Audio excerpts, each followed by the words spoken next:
Chapter 23. The road out of town was long and dusty. Little puffs of dust rose up off the earth as Barry Punch walked out towards the ancestral farmhouse. The farmhouse was run down, dilapidated, and in desperate need of attention.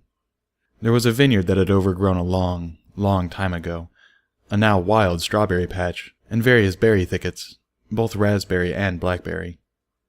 There was also the old distillery, a massive brick structure that was in dire need of repair. The brick walls were still as sturdy as ever, but the windows were gone, and the roof had long since crumbled. As she walked, she thought of dinner the night before, laying in bed with her friend long into the night, and spooning and discussing the future, and the rather steamy shower she had shared with Bucky. The memory of the shower made her breath quicken. Dinner had been an event. Bucky was a slow and careful eater, well-mannered, even by unicorn standards. He stopped to wipe his mouth after almost every bite, dirty or not, ate tiny bites with silverware, and never spoke with his mouth full. Eating dinner at a table with Derpy and family had nearly destroyed him. It had not been anything like the birthday party, where they had eaten a few sandwiches, cake, and ice cream in a very casual setting. Sparkler, true to form, had displayed her best table manners, being in a public space, and Bucky had nearly expired from mortification. Sparkler's roaring belch had managed to rouse the chef from the kitchen, who had come out to personally thank her for her compliments. The chef was, of course, a Pegasus, which had caused Bucky some alarm. Bucky had been expecting a unicorn for some odd reason. Derpy and family were boisterous eaters.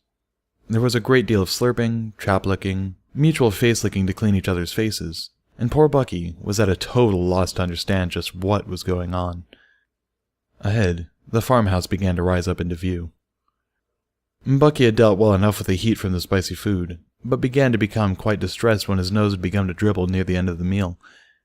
He had hidden himself behind his napkin, carefully wiping his nose. Dinky had innocently asked if magic could be used to pull boogers out of her booger bunker, which made Sparkler nearly choke on her food with laughter. Bucky had been completely unable to reply, merely displaying the proper technique with a napkin. Barry Punch giggled to herself when she thought about her wandering hooves, and Bucky's clever response.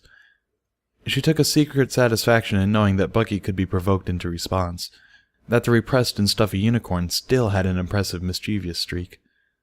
There was a warm and somewhat damp feminine physiological response when thinking about the mischievous streak, and the air took on a smell that Bucky would easily confuse for perfume, had he been there to smell the now heavily scented air. The only sounds were a heaving, contented sigh, and hoofbeats tapping upon the dirt road.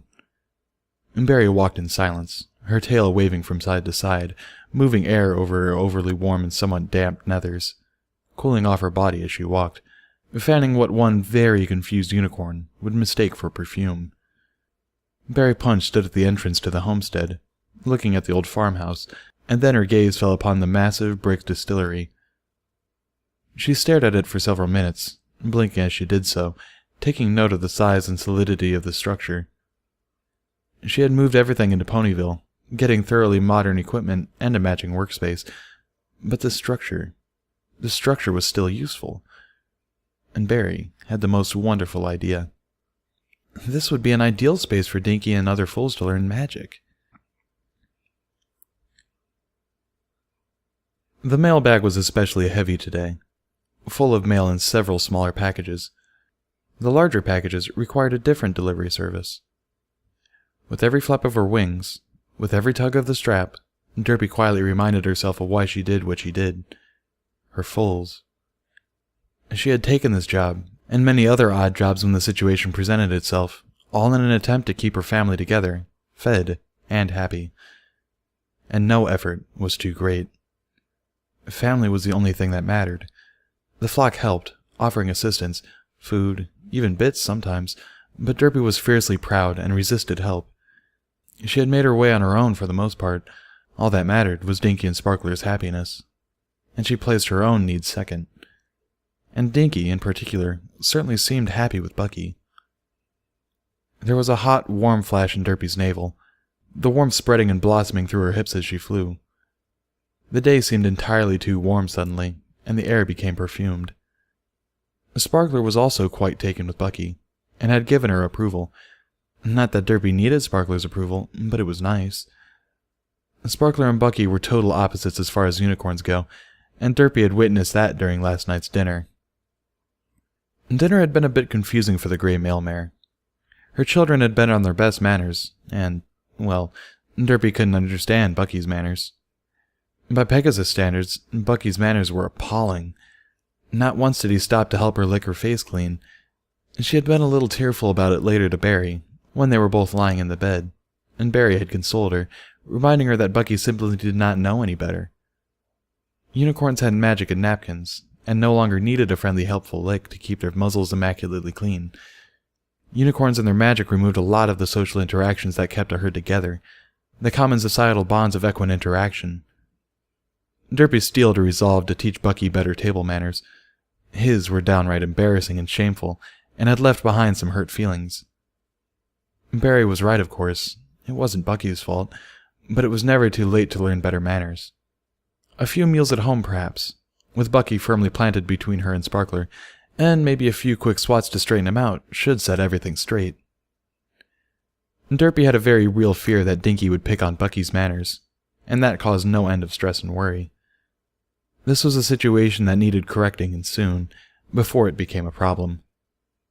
Derpy did not want Dinky's connection to the flock severed. Dinky was already groundbound, and that was trying enough. Bad manners would have Dinky shunned.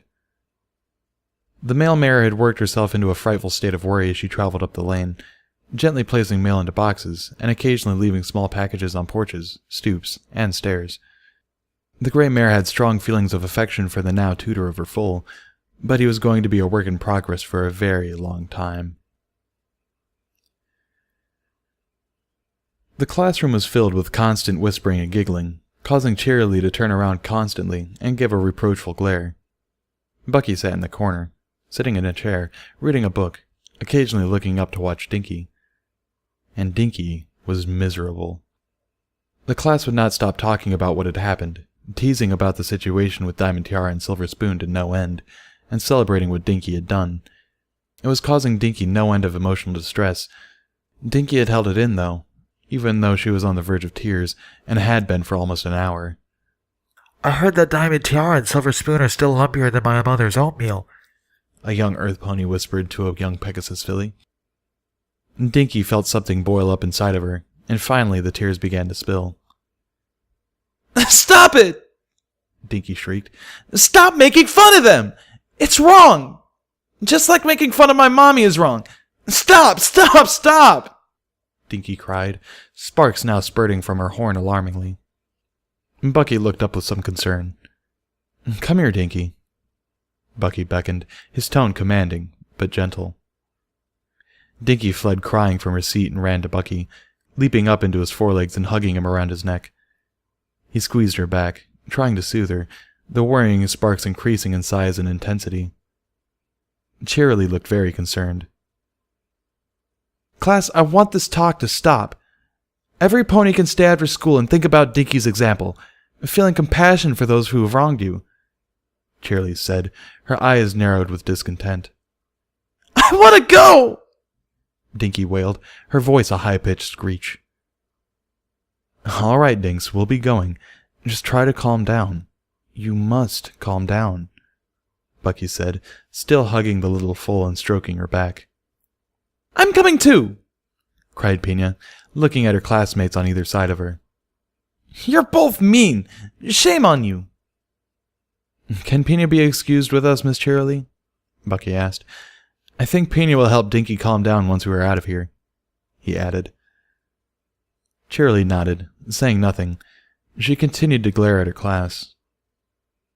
Bucky gently sent Dinky down, still sobbing, patting her one last time, and then began to herd the two small foals out the door, whispering soothing words to Dinky the whole time, his head low, his mouth inches from Dinky's ear. "All of you should be ashamed," Cheerilee said. "You put her through this after she had endured such a traumatic event." Dinky dragged her hooves as she walked, leaning on Pina for comfort, tears flooding down her cheeks as she exited the door. Bucky turned and gave one final icy glare to the classroom, raising his eyebrow and pointing his ears forward. Many foals flinched, and Cheerily took note of the withering gaze and the devastating effect it had upon the foals. She saw a pony who had all of the makings of being a fine teacher.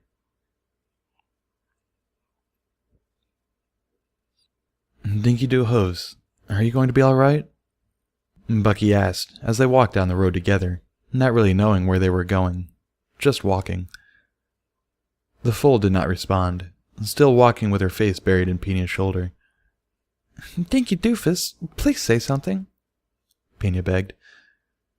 Dinky stopped suddenly, pulling her face away and lifting her head. "I want to go see them," she sniffed, her barrel still hitching. "Oh no, that's a bad idea," Bucky said, his eyes going wide with concern.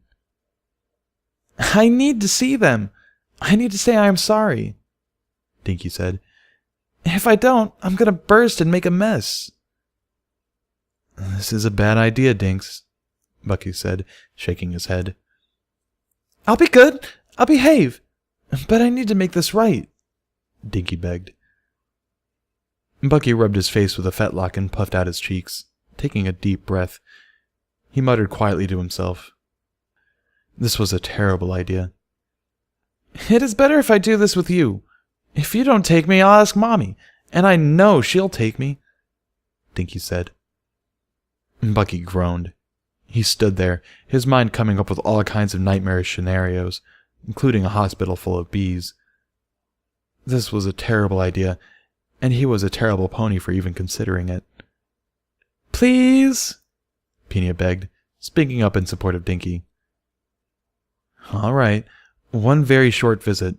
But if I say we need to leave, we leave. No arguing. My word is final," Bucky explained, his worry and his panic increasing even as he spoke. Even though he felt this was a terrible idea, he felt a fierce sense of pride knowing Dinky. Derpy had raised a good foal. Dinky said nothing in reply, but merely sniffled. Pina threw a leg over Dinky's withers and hugged. The two were clearly as close as sisters. Bucky took off at a trot, the foals moving quickly to keep up. "The hospital is back that way," Pina cried. "But the flower stands are over this way," Bucky argued good-naturedly.